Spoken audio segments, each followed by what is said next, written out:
On a wind-lashed October night in 2002, 24-year-old Clara Whitmore vanished without a sound along a cold stretch of U.S. Route 2 near Ironwood, Michigan. No witnesses, no vehicle, no sign of a struggle, just an idling car, its driver's door hanging open, blinkers clicking into the dark. Her case remains unsolved to this day. Like this video, and subscribe to the channel as we dive deep into the disappearance of Clara Whitmore. Clara Elaine Whitmore was the kind of person who remembered birthdays without a calendar. Known for her quiet strength and a keen eye for detail, she had recently returned to her hometown of Ironwood after earning a degree in library sciences from the University of Minnesota Duluth. It was a modest homecoming. She moved back with her father, Harold Whitmore, a retired paper mill worker who lived in a weather-worn bungalow just outside town, near the forest line. Clara told friends it was temporary, just until she found steady work and her feet again. Ironwood is a small, iron-forged town tucked into the western edge of Michigan's Upper Peninsula, where winters come early and the woods never fully sleep. Back in 2002, the population hovered just above 6,000, mostly quiet folk descended from mining families. People knew each other's dogs by name. They waved from their porches. But they also knew how quickly the trees could close in, how sound travels strangely in the forest, and how easily something or someone could be swallowed by the landscape without a trace. By all accounts, Clara was adjusting well. She worked part-time shelving books at the Carnegie Public Library downtown and had started volunteering at the community theater. Her closest friend, Melissa Hargreaves, later told authorities that Clara had seemed restless in the weeks before she vanished. Not paranoid, not fearful, but like she was waiting for something, or someone. She wasn't dating anyone seriously at the time, though there had been rumors of a short-lived relationship with a man from Marquette, a quiet, older man she never introduced to her friends. When pressed, Clara would only smile and change the subject. The last confirmed sighting of Clara Whitmore was on the evening of October 18, 2002. That Friday, Ironwood was gripped in one of those autumn storms that rolled in fast from Lake Superior. Howling wind, sideways rain, and a temperature drop that made the road shimmer with black ice by dusk. Clara left work at the library around 5:30 p.m. Surveillance footage captured her locking up the side entrance, holding a small umbrella against the rain. She was wearing a long green coat, black jeans, and her favorite brown leather boots. She had a messenger bag slung over her shoulder and appeared calm. Nothing out of the ordinary. At 6:42 p.m., Clara stopped at a gas station off Clovelland Drive. A clerk remembered her purchasing a bottle of water and a pack of gum. She smiled, thanked him, and left. That would be the last time anyone saw her alive. Her vehicle, a dark green 1999 Subaru Outback, was found the next morning, pulled halfway off the shoulder of U.S. Route 2, about 12 miles east of Ironwood. It was still running. According to the Gogebic County Sheriff's report, filed under Case No. GCSD 1002-1487, the driver's door was ajar and hazard lights flashing. The front seat contained her purse, phone, and wallet undisturbed. No signs of a struggle. No blood. No skid marks. Tire impressions on the soft shoulder suggested the car had drifted gently to a stop. The area where the car was found is a desolate stretch of road flanked by dense pine and birch forests. No homes, no businesses, just trees, shadows, and the occasional passing truck. At night, it's pitch black, no streetlights for miles. Locals call it the Silent Mile. A search was launched within hours. Sheriff Daniel Costner, now retired, led the initial response. We had dogs, choppers, volunteers. For 3 days, we combed every inch of that woods. Nothing. Not a shoe print, not a torn thread. Over 70 people took part in the search. K-9 units from neighboring counties were brought in. Drones weren't common at the time, so the search relied heavily on manpower, grid patterns, and sheer will. At one point, a pair of Clara's earrings, small, silver crescent she often wore, were found near a deer trail about 200 yards from a highway. They weren't broken, just lying in the moss.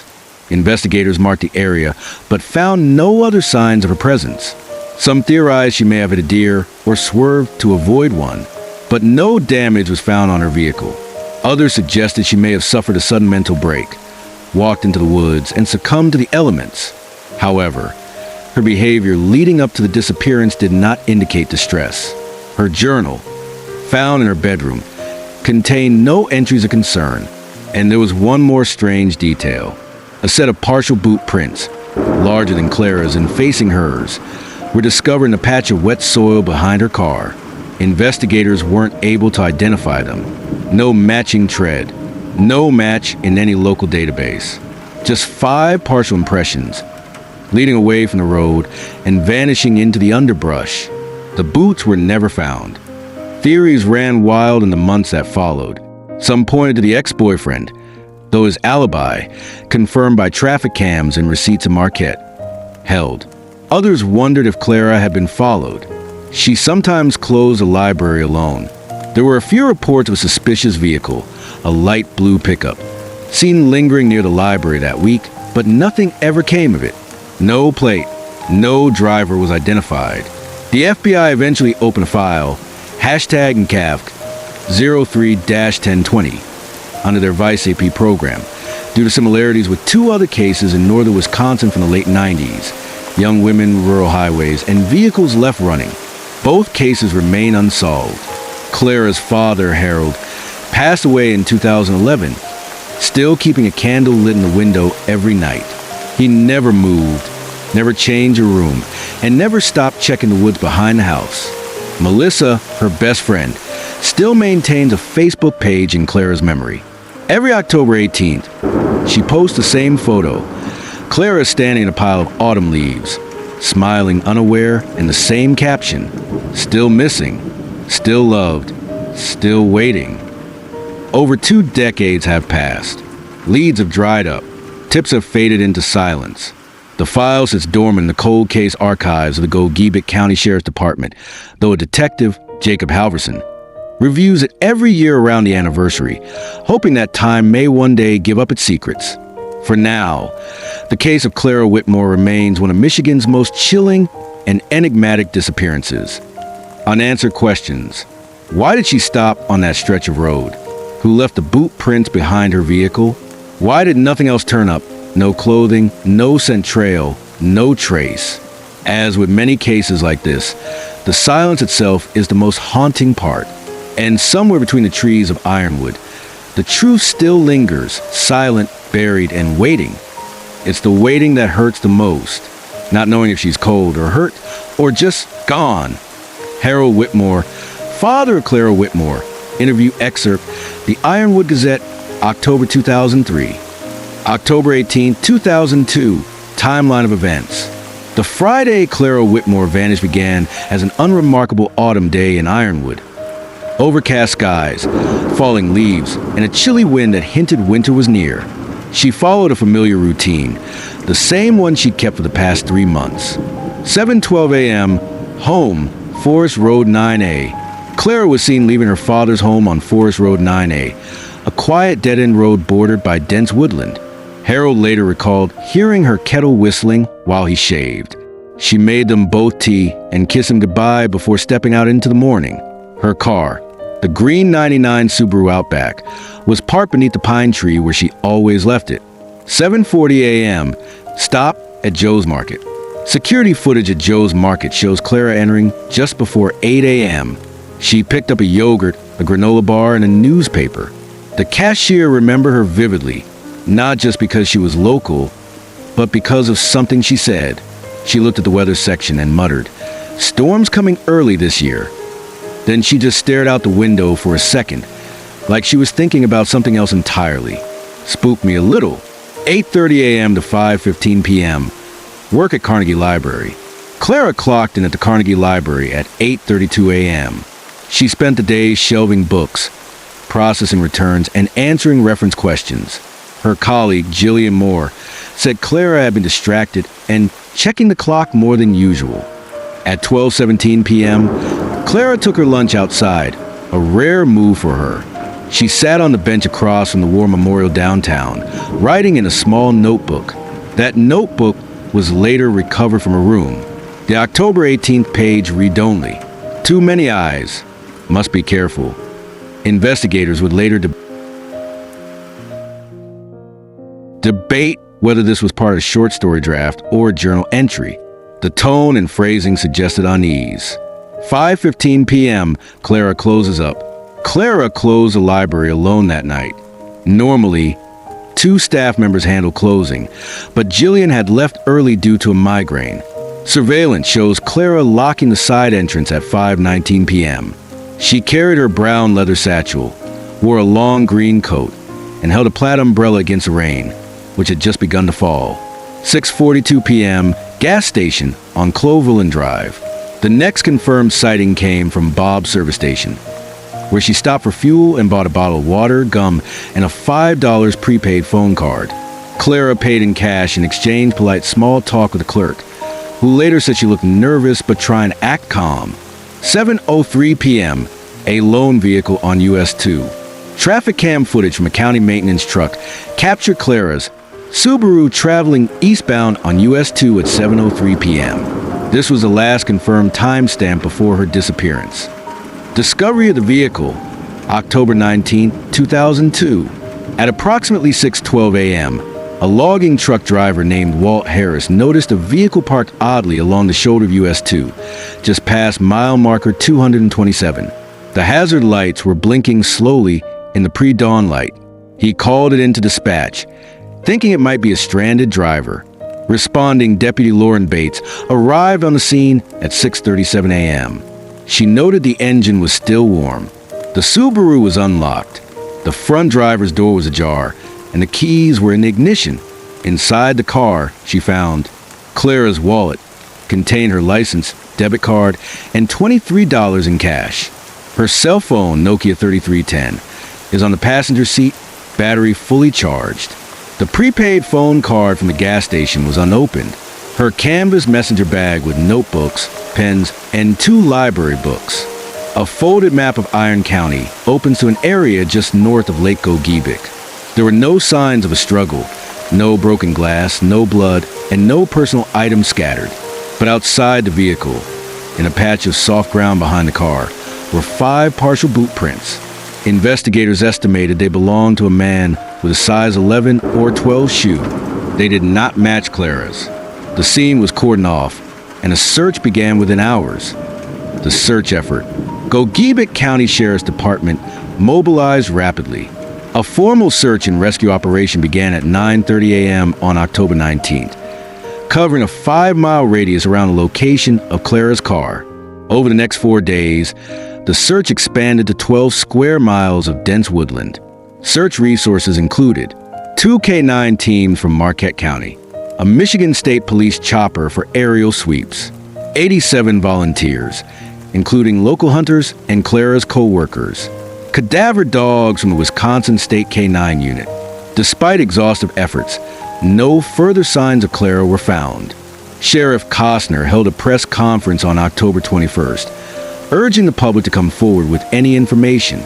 Tip lines were flooded with calls, but none panned out. Several hikers claimed to have seen a young woman matching Clara's description near the Black River Harbor Trail days earlier, but that was never confirmed. Red herrings and false leads.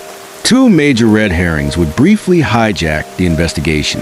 1, the blue pickup truck. Several witnesses reported seeing a light blue Ford F-150 parked near the library on the evenings leading up to the 18th. One caller, a high school student, claimed the driver was a man in his 40s with a trimmed beard who just sat there watching. When authorities tracked down the owner, John P. Lasky, a seasonal construction worker, they discovered he had been parked near the library waiting to pick up his niece from theater practice.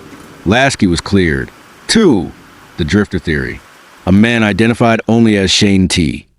called the tip line on October 25th, claiming he'd seen Clara hitchhiking outside of Watersmeet, nearly 60 miles away. He said she looked panicked and kept looking over her shoulder. Authorities investigated, but surveillance from nearby gas stations and road cameras turned up nothing. No confirmation. No Clara.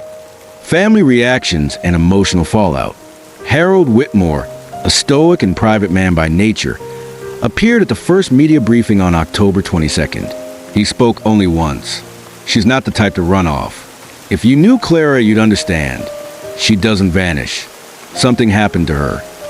Melissa Hargreaves, Clara's best friend since high school, began organizing candlelight vigils and distributing flyers across northern Michigan and into Wisconsin. Her frustration grew as weeks passed without answers. Every night, I wonder if she's out there, waiting for us to find her, or if it's already too late. I just want to know. Media coverage and national interest. The story garnered limited national media attention. The case was profiled briefly on America's Missing, a regional crime show, and featured a November 2002 article in Midwest Living magazine titled Vanish Without a Sound. Most coverage came from local outlets, the Ironwood Gazette, Upper Peninsula Times, and public radio stations. Journalists often fixated on the odd details. A car left idling with no damage. A phone was left behind, but turned on. A prepaid card was never used. The lack of violence or clear motive made the case more chilling. There were no enemies, no signs of struggle, just a hole where a life had once been. Rumors and theories in the community. As time went on, speculation among townspeople only deepened the mystery. Some believed Clara had discovered something, possible at the library, that she wasn't meant to see. A few claimed she'd been researching something strange in the archives. No proof was ever found. Others whisper about the woods near mile marker 227, that something dark or cursed lived out there. A local hunter even claimed he saw a figure moving too fast to be human in that forest just days after the disappearance. Investigators dismissed it. Perhaps the strangest rumor came from an elderly woman named Dottie Kleinfeld, who swore she saw Clara in town a week after she vanished. She was wearing the same green coat, but her face, it looked pale, blank, like she was sleepwalking. The lead was investigated. No surveillance matched the claim. Theories that endure. By late 2002, 3 primary theories dominated law enforcement discussions. Foul play by an unknown subject. The presence of boot prints and a vehicle's state pointed toward an abduction. This remains the official position of the Gogebic County Sheriff's Department. Voluntary disappearance. Some argued Clara might have staged her vanishing, but leaving behind all her belongings, including her phone and ID, challenged this notion, accidental injury or death. Perhaps Clara wandered into the woods and became lost or injured, but exhaustive search efforts yielded nothing, not even bones or clothing. Despite decades of technological advances, no new evidence has surfaced. Case status, cold. As of 2025, Clara Whitmore's disappearance is classified as an open cold case. Case file #GCSD 1002-1487 remains in the Gogebic County Archives. Subject to annual review. Detective Jacob Halverson, the current investigator overseeing cold cases, revisits Clara's file every fall. It's not that we ran out of leads. We ran out of presence. She just ceased, and that haunts all of us. And yet, there is one detail investigators rarely mention publicly. In 2013, during routine drone surveillance mapping by a private forestry company, an unusual heat signature was recorded just 1.3 miles from the location where Clara's car was found. By the time investigators followed up, the area had been scorched in a lightning-sparked fire. Nothing was recovered. Was it wildlife, a camper, or something else? To this day, no one knows what truly happened to Clara Whitmore, only that something did, and that whatever was left no room for goodbye. It's not the kind of case that fades. It burrows. Some nights, I find myself waking up and thinking, what did we miss? Detective Jacob Halverson, Gogebic County Cold Case Division, 2020. When a person disappears without a trace, the questions left behind rarely find satisfying answers. For Clara Whitmore, a soft-spoken 26-year-old librarian from Ironwood, Michigan, the void she left behind has only grown more unsettling with time. Now, more than 2 decades later, her disappearance is still discussed in hushed tones around the Upper Peninsula, her name printed in the margins of cold case lists, in online forums, on missing persons bulletins tacked to the back walls of diners. But no trace of her has ever been found. There are no definitive answers, but there are theories. Some are more grounded, others more unsettling. all share one unifying trait. They end in uncertainty. Let's walk through the most widely discussed theories surrounding Clara Whitmore's unexplained disappearance. Theory 1. The stranger on the road, abduction by an unknown subject. This remains the official position held by the Gogebic County Sheriff's Department. From the first 48 hours of the investigation, law enforcement leaned toward the possibility of foul play. A stranger who crossed paths with Clara at precisely the wrong moment. Supporting evidence. 1. The boot prints. 5 partial boot impressions were found behind Clara's car. They were not hers, nor did they match any known associates. The boots were large, estimated men's size 11.5 or 12, and pointed away from the vehicle, as though whoever made them had been walking toward the tree line. The ground was soft from the previous night's rain, making the impressions clear but fragile. These prints are the closest thing to physical evidence that someone else was there. 2. The unlocked vehicle and ignition. Clara's Subaru was found with the keys still in the ignition, the driver's door ajar, and the engine recently shut off. It strongly suggested she'd exited the vehicle in haste or had been lured out. If she had chosen to disappear voluntarily, she likely wouldn't have left everything behind so abruptly. 3. The stretch of road. The location where the car was found, just past mile marker 227, was isolated. No homes, no gas stations, and very few streetlights. Locals familiar with that stretch describe it as a quiet place to pull over, but not somewhere you want to be alone after dark. Authorities posited that Clara may have been followed, intercepted, or flagged down. 4. The prepaid phone card. Purchased just hours before she vanished, Clara never used a $5 phone card. Detectives believe she might have intended to make a call from a payphone or untraceable line, perhaps to someone she didn't want on record, but she never got the chance. Suspected motives. A random opportunistic predator. A targeted abduction by someone watching her. Possibly the unknown driver of the rumored blue Ford F-150. A meeting that went wrong. Complicating factors. Despite a detailed profile and exhaustive inquiries, no suspects have ever been identified. DNA recovered from the boot print impressions, a partial soil trace, yielded no usable results. Clara had no known enemies, no romantic relationships at the time, and no debts or legal issues. If it was an abduction, it was surgical. Clean. Cold. Theory 2. A life chosen in shadows, voluntary disappearance. To those who knew her best, this theory feels insulting, but to investigators, it remains a possibility, however unlikely. Clara was a private person, deeply introspective, with a passion for books and solitude. She spent hours journaling, walking forest trails, and poring through old maps and historical documents. Could she have planned an escape? A vanishing act so seamless it fooled everyone? Supporting arguments. 1. The map of Iron County. Found in her bag was a well-worn county map, folded open to a portion of trail about 10 miles north of Lake Gogebic. There were faint markings, X's along forest roads, arrows leading away from towns, and a hand-drawn circle around a cabin noted only as Eagle's Nest. Authorities never found such a structure, but search efforts were complicated by outdated trail data. Was she planning to retreat into the woods? To vanish on her terms? 2. The journal entry. The page found in her notebook on October 18th read, "Too many eyes, must be careful." Her friends brushed it off as creative writing, but some investigators saw it differently. A cryptic warning or a note of intention. Had she convinced herself she needed to disappear for her safety? 3. The absence of struggle. There were no broken windows, no defensive wounds, no trace of panic. Her departure, while abrupt, left everything in a strangely orderly state, perhaps too orderly. The counter-arguments. Clara had no money withdrawn from her bank accounts. No tickets were purchased. No online activity suggests preparation.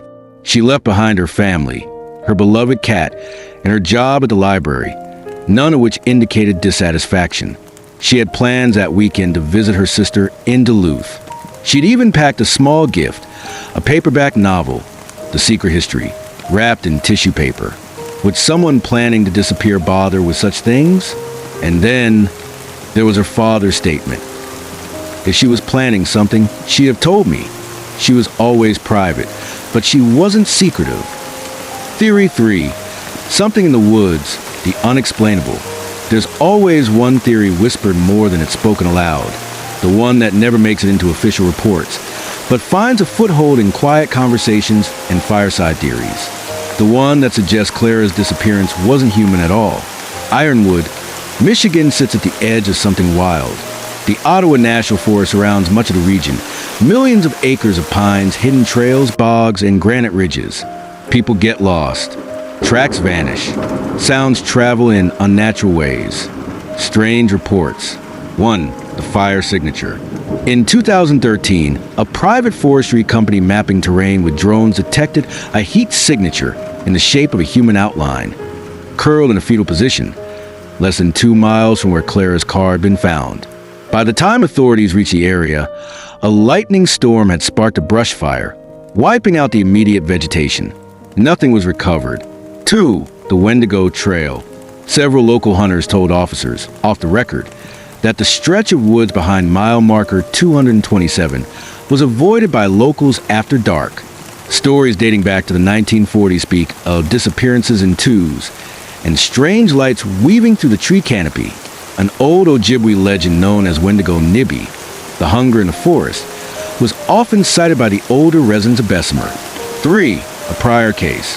In 1976, a teenager named Rebecca Lang disappeared under similar circumstances not 10 miles from Clara's location. Her car was also found abandoned. No prints, no phone, no leads.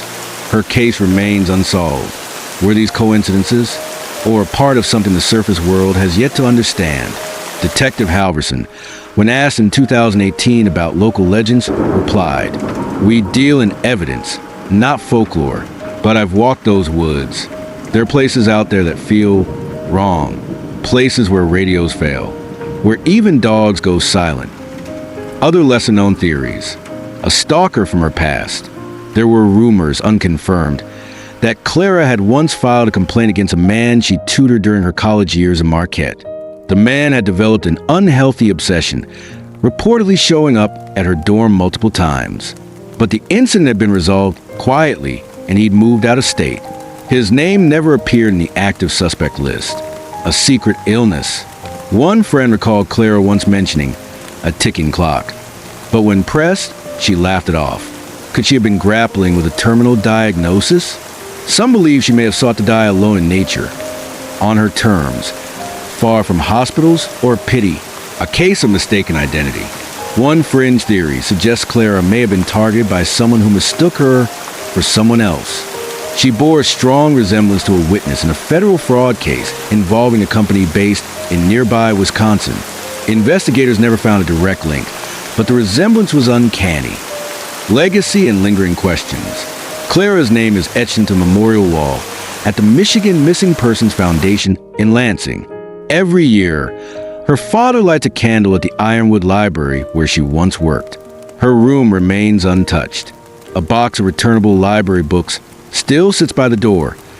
Due to the week after she vanished, there are no fingerprints, no DNA, no calls, no footprints past car, just silence. The case of Clara Whitmore is not just one of absence, but of presence, the sense that something happened, just beyond the edge of understanding. Something no searchlight, no bloodhound, no interview could uncover. So we ask you, 2 decades later, what do you think happened to Clara Whitmore? Was it a tragic accident or something far more sinister? Drop your comments below as we learn about the disappearance of Clara Whitmore.